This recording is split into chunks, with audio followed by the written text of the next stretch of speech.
چاند رات دی اختر دی خو ځان سره یې کارونه وروړي دي په دومره باران لګیا دی که نه چې پکې صفایانې لا ګرانې شوې دا موټر لږ بند کوي بیا وړی مو وینځلې خو بره باران وی چې اوبه مې نه دروي دي عجیزانو بایکونه مو وینځله ټول لګیا او ځان له بایکونه صفا کړو ملاسې نه شي وتی که تاسو یې ډېر هم صفا کوي که نه نه شي وتی خو باران وی زه نه یم ودرېږم او نه به په څه پوهېږو نه سودا روړی شي څوک بار وتی شي نه د درزیانو نه کپړې روړې شو او دا وګورئ ټول چت مو هم صفا کو خو صفایي نه روړي چې کله څو پورې باران دا ګملې لا زیاته کړي نه دا مو وینځلو چې مو ویل باران هسې هم لګیا دی راځئ پکې وخو وینځو او دا چې نور کم اخوا سیستم تاسو ته ښکاري که نه خیرنې کپړې پرتې دي لاندې پرتې دي او مونږ منګل په ورځ کپړې وینځل وې 4 ورځې مخکې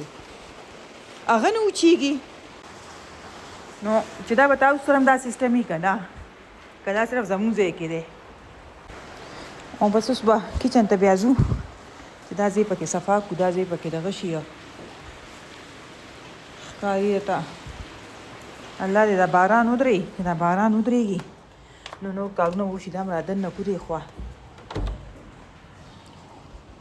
داسې موبایل ته پټ ناست دی داسې موبایل ته پټ ناست دی دا کمره مې صفا کا وایي چې په کارونو مو زړه شین شین شو خو کارونه وایي چې مونږ نه راغونډېږو که شین نه پینم شئ ها ایدي څونه ایدي غواړې کم سے کم 15,000 څومره کم سے کم ته دا خوله وښیې راته چې وګورم ته خوله دې راته وښیې ته دا خوله راته وښیې چې د 15,000 دا 10,000 روپۍ به راکړې 10,000 ګرمې کې را سره به سم ودرېدې وې کار کې دروازه بند کړې غوښه یې راله روړه او چې داسې لونده خوشته شو چې د کتو ونه شو ما لا غوښه نه ده کتلې چې څه یې راله روړه څه یې رونړه اوس لم پخولي او سهار لم پخولي داسې لګېږي ته وې ځکه د اختر په زندګۍ کې یو ځل راځي یو ځل خو نه راځي صبر وکړه که نه مړه بندوم که نه نو بار بار به راځي خو مونږ خلکو ډېر زیات دا شکر دی چې د مسلمانان یو که نه نو ښکلې مناوو اختر ورته ښه اهتمام کوو دا مې هر څه نه ټول کړي میل پیله ستا صفایي وکړو خاطر زما خبره وره منیو کې ما څه پکار دي ها کیر ښه غوښې ښه ناسته مای ښه شملو والا اوکې شوا ورسره پیړیا اوکې حلوا پوری اوخې نهاري او پای دومره زور مې نشته چې دا کم کارونه زه نه نوکم که نه ما ته پته ده چې د اختر په ورځ به دغه شانتې مرداره پرته ومه چې دله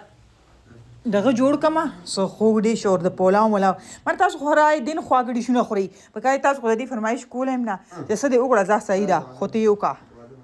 بندومه زما دا بار ځای به را صفا کړم زه ژر راغونډ به یې کړم د اختر په دویمه ورځ مه بیا چېرته تلو ته اراده ده نو بیا نه کېږي که نه ټول کارونه نه کېږي ټول کارونه نه کېږي داسې راته ودرولي په کتار کې ته وایې چې که خرڅۍ شورم دی مونږ د بایکونو شورم دی بس غوښه هم راغه دا غوښه چې ده د دې دا وینځل ډېر بدې شي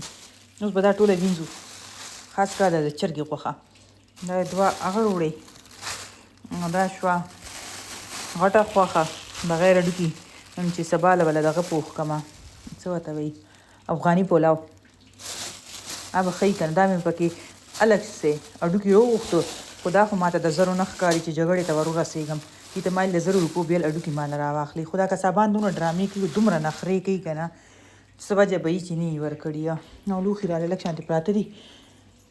هغه به هم دغه کړو زما د کورنۍ اچار وی الله نو داسې خوند وکړي چې بوی راباندې ولګي که نه زړه له خوند ورکړي ما خپله جوړ کړی د دې ریسیپي ما تاسو سره شیر کړې وه دا مې فیرني جوړه کړه دا ما خو یو کسټرډ وله جوړ کړو میټه خو دا پرته ده دې کې یو بله طریقه رانه غواړي ما لږ دله کوم اوس ځکه چې د دوی خو فرمایشونه یو زما والا پیسه دي نو بس اوس به لګیا شو وایي اون غاړه دا بډې والا داسې بډې به والا اون غاړو کارو کو لون کپړې مې چولي داسې یخني مې کېږي والله چې نه پوهېږم